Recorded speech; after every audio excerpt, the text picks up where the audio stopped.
Welcome to Turning Moments into Movements, where each week we explore simple but powerful wellbeing tips to help you live a balanced and fulfilling life. My name's Leanne Ross, your host and the founder and coach of my business, Happyluja, and I will be taking you through today's 15 minutes of insight and inspiration. Let's get started.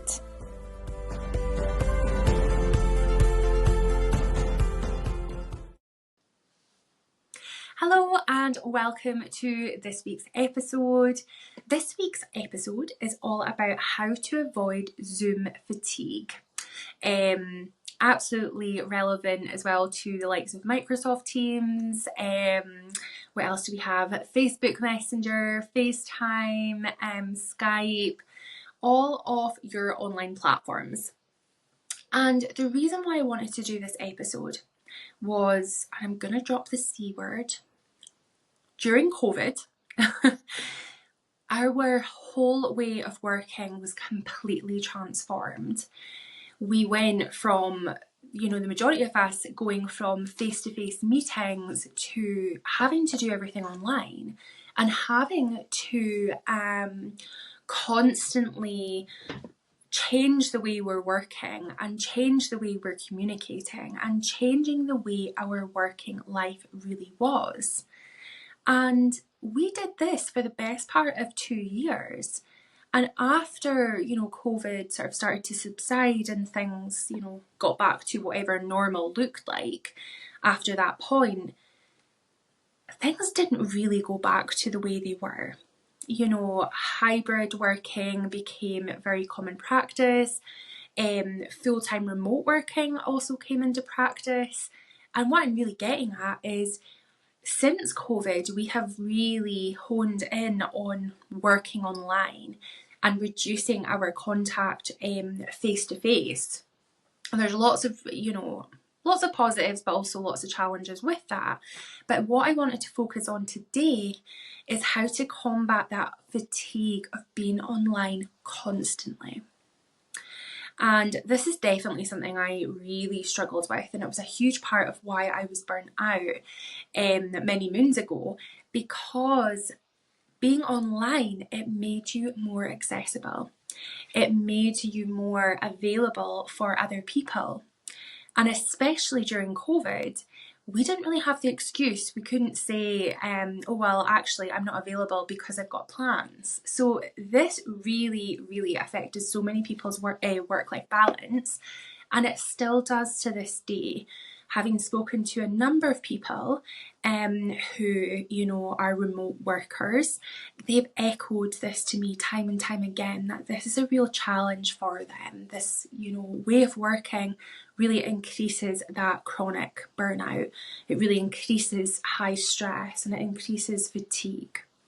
So there's, by all means, a lot of areas that we can focus on around how COVID has really affected us and the way we work. But what I really want to focus on is how to avoid that fatigue that comes from online working. So I'm going to drop 5 tips on how to do this effectively.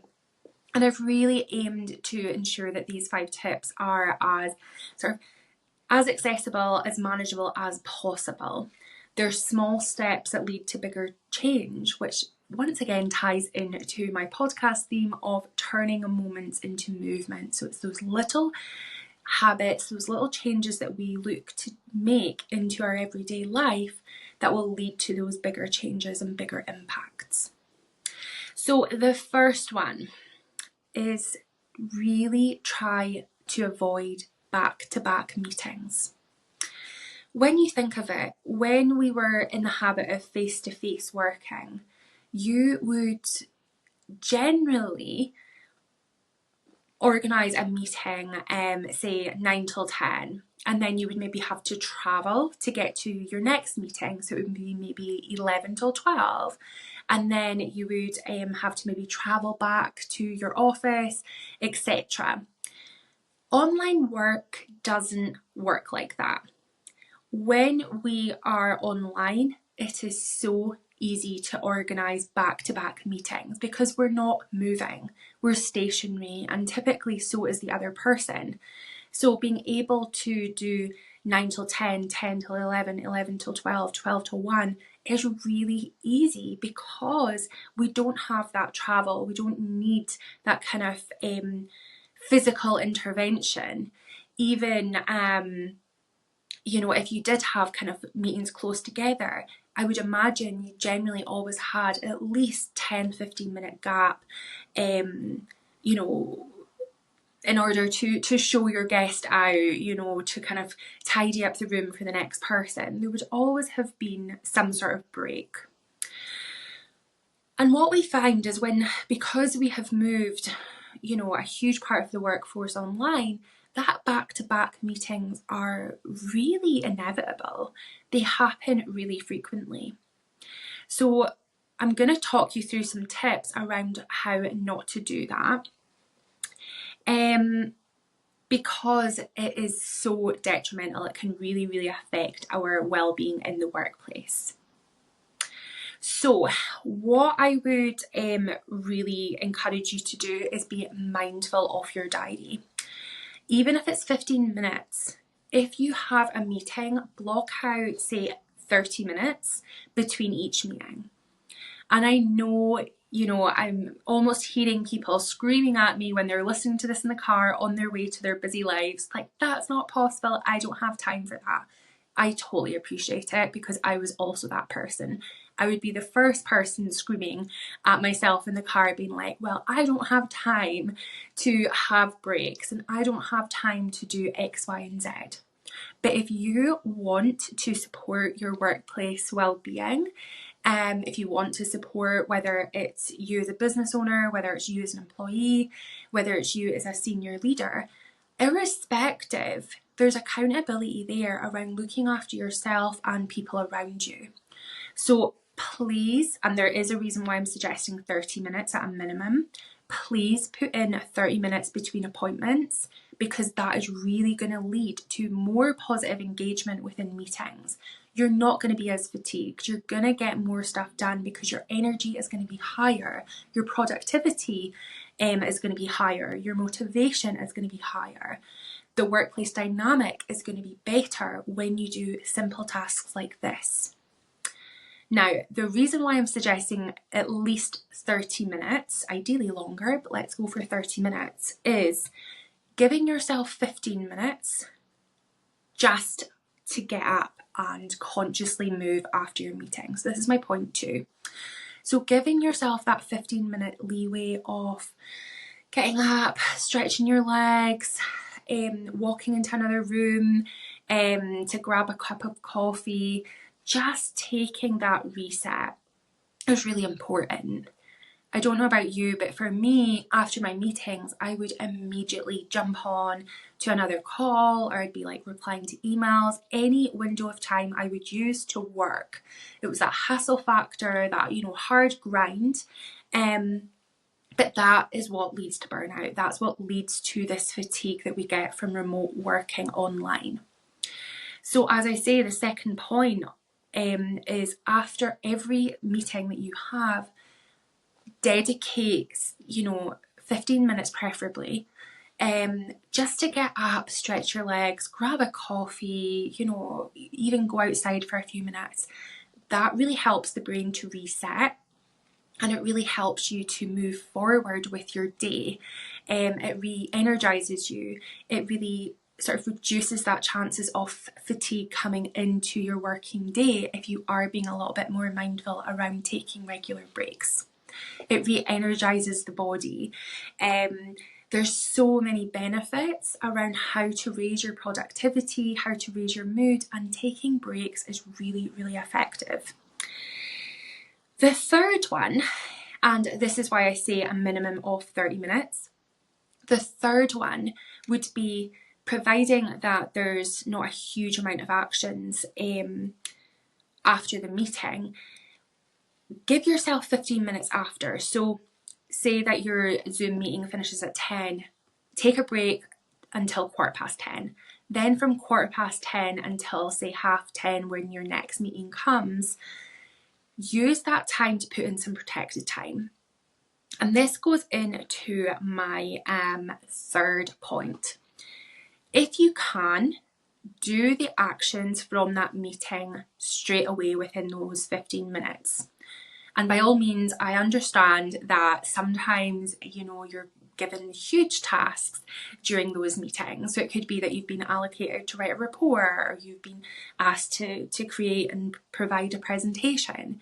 But with that 15 minutes, start planning your action points. So go through your notes, write your action points down, and then put protected time in your diary to adhere to those protected action points that you really need to fulfill.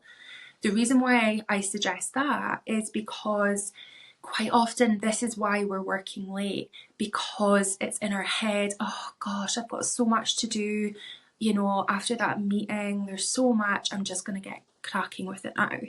But if you acknowledge those action points with that 15-minute window, start putting in protected time before more of your diary gets filled up, it's really, really going to help.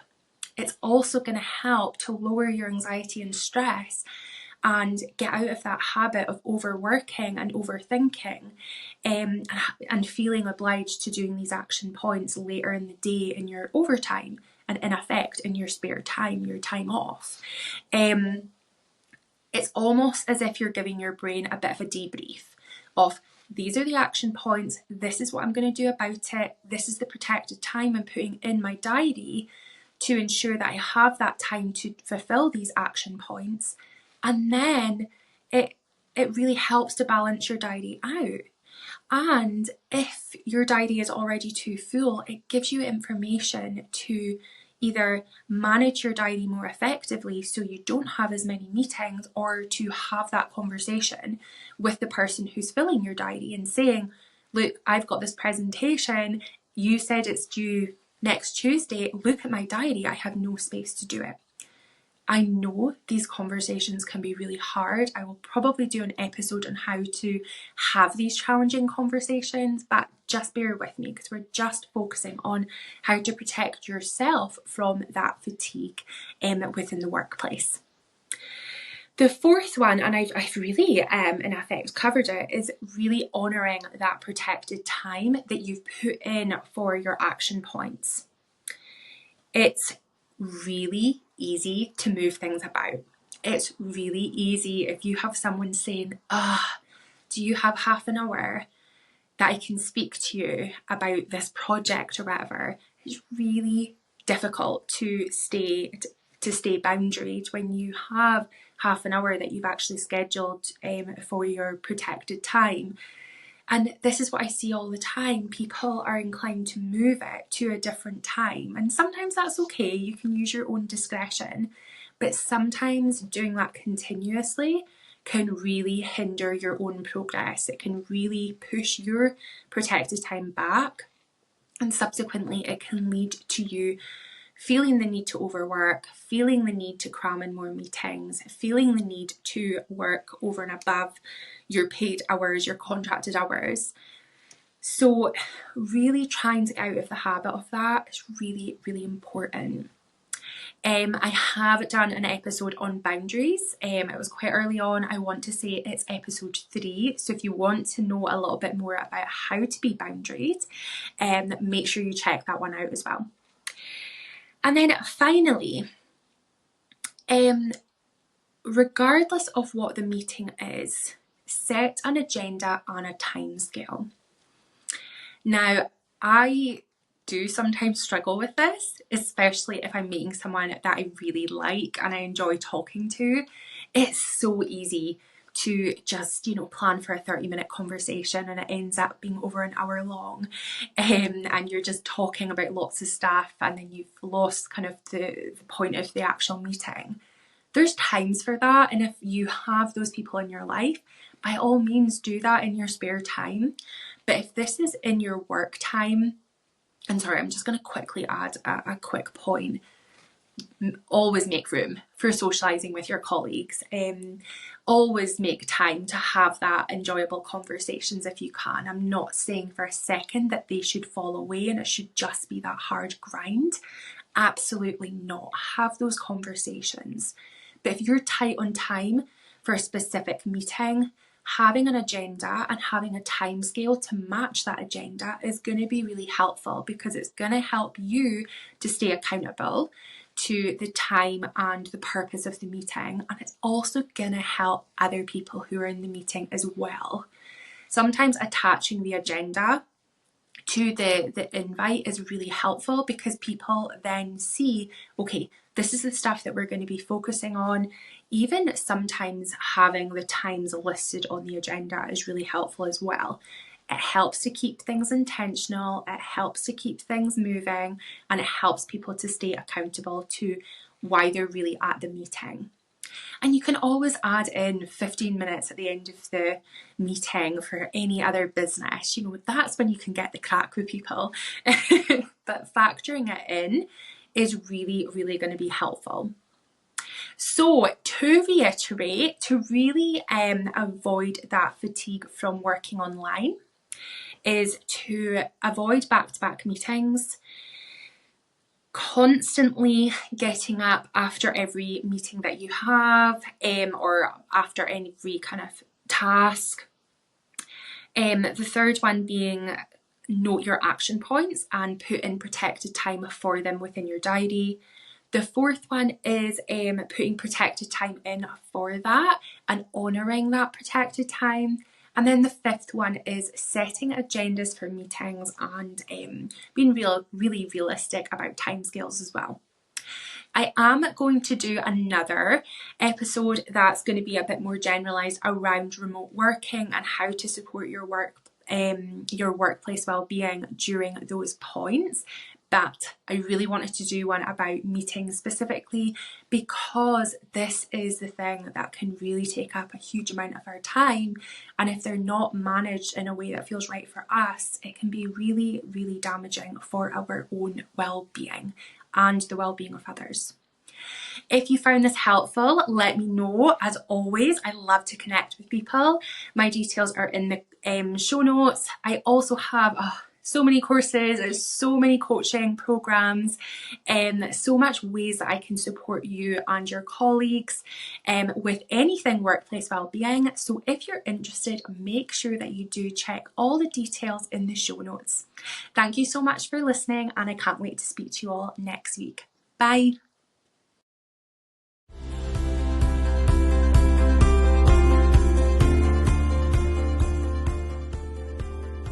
Thank you so much for listening to this week's episode of Turning Moments into Movements. Why not check out coaching opportunities with me so you can really begin to enhance your moments into huge movements and begin to live the life you never thought possible? Details are in the show notes. If you enjoyed today's episode, don't forget to like, follow, subscribe, leave a review and share this episode. Remember to also follow me on social media platforms through my handle Happyluya, where you will receive additional daily content. And finally, make sure you join us next week for more tips on how you can turn your small moments into life-changing movements.